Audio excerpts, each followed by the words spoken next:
Welcome to this tutorial. In this video, I'll be explaining how to evaluate inventory using the FIFO method. So FIFO is basically first in, first out. What it implies is that the units that came in inventory are the first to be issued out to sales. Okay, so we issue the earliest instead of the latest. Okay, the alternative for FIFO is LIFO and average method. Those ones I've already explained in the other video. So today I'm focusing on inventory valuation using the FIFO method. So we're just basically valuing the closing inventory and the cost of the inventory which have been issued to the sales. All right. Okay. So we have the following example there. The following data was recorded for the month of July. Opening inventory is 150 units at $20 per unit. Okay. So we have the opening inventory, and then this is the data which was recorded. So on the 5th of July, we had a receipt of 350 units at a cost of $24. And on the 7th, we had also a receipt of 100 at the cost of $24.20 or $24.20. And then we have on the 12th of July a sales 250 units which were sold at $30. And then 21st receipt of 200 units at a cost of $25.20. And then on the 25th we sold 350 units at a price of $30. Okay, required. Calculate the value of closing inventory using FIFO method. And then the B part, they are requesting us to calculate the gross profit. Okay, so now for me to calculate the value of the closing inventory using FIFO method, I'm going to draw up a table which indicates date here, and then I'll have purchases here, and then I have issues here. Those are units which were issued to the stores department, and then I have balance here. Okay, so this is what I need. Okay, I'll do that, and then under each I'll have units at how much dollars per unit, and then the value of these units in dollars. Units here at what value,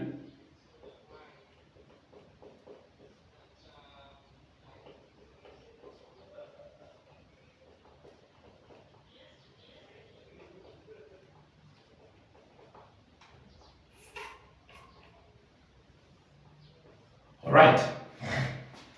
So first things first, I need to recognize the inventory value. The inventory was 150 units. It has to go straight into my balance there. It is something which remained in inventory. So I have 150 items or units at $20.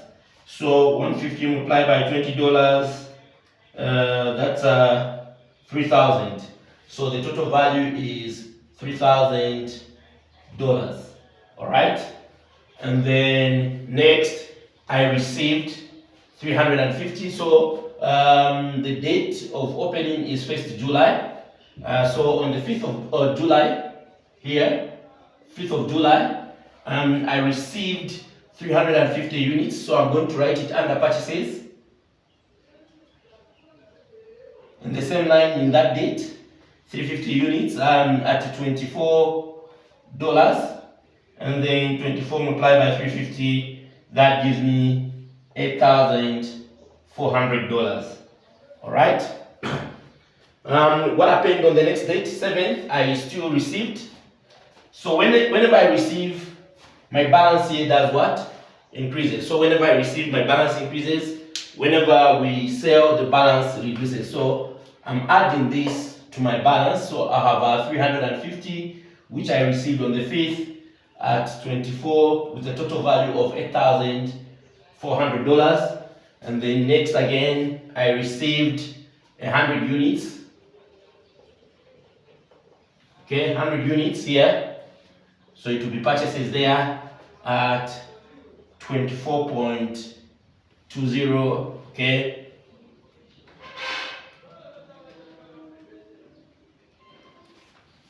$2,420. Okay, so I'm going to add it this side. 100 units, 2,420. What happened on the next date? We sold 250 units. Wait now has started. This is where you get to be careful, because we are concerned about the value of the things we are issuing, so that we can establish the correct closing balance using a FIFO method. All right, so we sold 250 at $30. Now, this $30 does not come in at this point. All right, the $30 does not come in at this point. We are not concerned about the sales value. We are concerned at a value at which materials were purchased. So we are not yet concerned at the value at which materials are being sold. So we are valuing inventory, and when we are valuing inventory, we are going to value it at its original cost, not at the value at which it was sold. Okay, so now the $30 does not come in yet, but then we realized to say we sold 250, and we are using FIFO method, first in, first out, first in, first out, FIFO, like that. First in, first out. So we are using FIFO. So what it implies is that the materials that came in first are the ones that are going to be issued first. So if you look at, we are issuing 250, the materials that came in first is 150, which were in inventory. And the 150 is not sufficient enough to meet the sales demand. So we are going to have the 150 first. This is the 12th of July. We're going to have the 150 here being issued. Okay, now this 150 is valued at $20. All right, but we haven't yet satisfied the sales demand. We need to satisfy the sales demand of 250. Since this batch is completely gone, we are going to touch the next earliest batch, which is 350. So from the 350, we are removing 100, so that now we can have a total of how much? 250 units, which are those ones, but at what value? At 24. So have you seen I've spared the $30 here? I'm using these values at which inventory were being purchased, at which inventory were being valued in the balances there. So I have the 3,000 here, this is the value, and then I have the 24 here, which is that. Then I need to keep in mind, remember I exhausted that, I touched 100 from here, so there is 250 remaining here. So this one is completely gone. This one we are remaining with 250 because I've removed the 100. I removed the 150 there, completely done. To make it 250, which we sold or which we issued, I removed the 100 here, and then I have 250 there. So I'm only remaining with 250 here because I removed the what? I removed 100. So now when I'm recording, I'll close this part. When I'm recording my balance, I'll record them in that order, knowing that I remain with a 250 here. I'll record a 250 at 24, 250 at 24, which is giving me a $6,000 here. And then this one I haven't touched anything. There's still 100 remaining here at 24.20, which is 2,420. At this instance, I've recorded my closing balance, so I've forgotten about the top part there. My area of concentration is here, so everything which is remaining now in inventory is here. I've stopped focusing on that. I'm focusing on here now. Okay, so now we have the FIFO here. Okay, and then I need to see what happened on the next date we received. So I'll record that under purchases on the 21st of July. I'll record the purchases of 200 units. Okay, at what value? 25.20. All right. 200 multiplied by 25.20. I have 5,040. Okay, dollars. All right. So now, since we've received, this will increase our balance. Remember, every time there's an activity, it affects the balance. Either we are selling, which is issues, the balance will reduce. Either we are receiving, the balance will do what? The balance will increase. So now the balance has to increase by 200 because we've just received 200 units there. So the balance has to increase by 200 at 25.20, which is $5,040. All right. Am I closing? I'm not closing. I'll only close when I issue, so that I can establish the new balance. All right. So now, after receiving the 200 at that value, we sold 350 units. We sold 350 units at $30.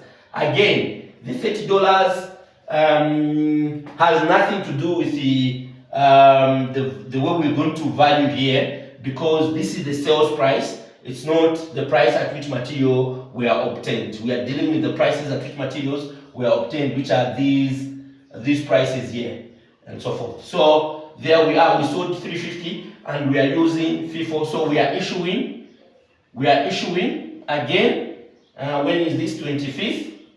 We are issuing 25th July. We are issuing 350 units using FIFO. If we are using FIFO, first in, first out. First in, first out. Yes. So the materials that came in first is this 250. So we are going to remove first the 250, and what we need is 350. So this is not sufficient, but we'll get it. So we'll issue 250 here at how much? At 24. Okay. The value is $6,000. All right. And then we haven't yet finished, because what they need is 350. So we haven't satisfied the demand, but this is completely gone. So now we are going to touch the balance, because this has to be 350. So the balance is 100. We are going to touch a balance from the next earliest inventory. Okay, so at 24.20, which is that, this will be 2,420. Are we together? All right, so this is 8,420. Okay, and then I need to close here because I've issued, so that I can establish the balance. So now I can safely say this has completely been exhausted, which is the 250 there. This we've given out, so we are only remaining with the 200 at 25.20, which is 5,040. Okay, so now if you look at, that's the last date, so meaning no action has to be taken. We need to close these stores later. We need to close it. So what this entails is our closing inventory is 200 units valued at $5,040. That's our closing inventory. Then our total value of issues will start calculating from there. 5, this plus that, this plus that, this plus that. Okay, so we are just adding this and that. 5,4 plus 8,4 8420. 54 plus 8420, yes, which is 13,820. 54 plus 8420. All right, and then here the units which were issued, 250 plus 350, that gives us 600. All right, we have the 600 there. These are units, these are dollars, these are units, these are dollars. All right. If you observe the balance, we did not start adding from there. We just looked at what remained after we had issued and everything. So this is what remained in inventory. So we are just focusing on that. But for total issues, we are looking at everything. What was issued in total as in value, and then I also need to close here. That's 550, 650 here, 350 plus 100 plus 350 plus 100 plus 350 plus 100 plus 200, that's 650. Okay, and then 84 plus 2420 plus 5040, we have 15,860. All right, so now this being the case, we can say closing, that's solution A, closing value is $5,040. And then from there now we can calculate what we call the gross profit. So gross profit, we are going to say sales minus cost of issues. The cost of issues is this here. Cost of issues, the cost of the units we've issued, all right, is here. Okay, so sales, that's where now the $30 are coming in. We had two sales. We had 250 multiplied by $30, and we had 350 multiplied by $30. Okay, 250 multiplied by $30, 75. 350 multiplied by $30, 10.5.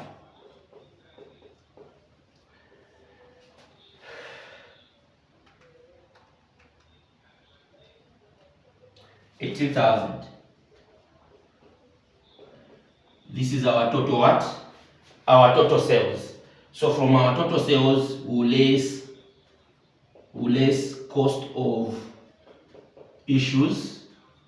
The cost of issues is this one here, 13,820. Okay, cost of issues is 13,820. We are removing it from the sales so that we can have the gross profit. 13,820. So 18,000 minus 13,820, we have 4,180, and that's our gross profit. So our gross profit is $4,180. Thank you. So this is how we value inventory using FIFO, and then this is how we calculate the gross profit. Thank you so much.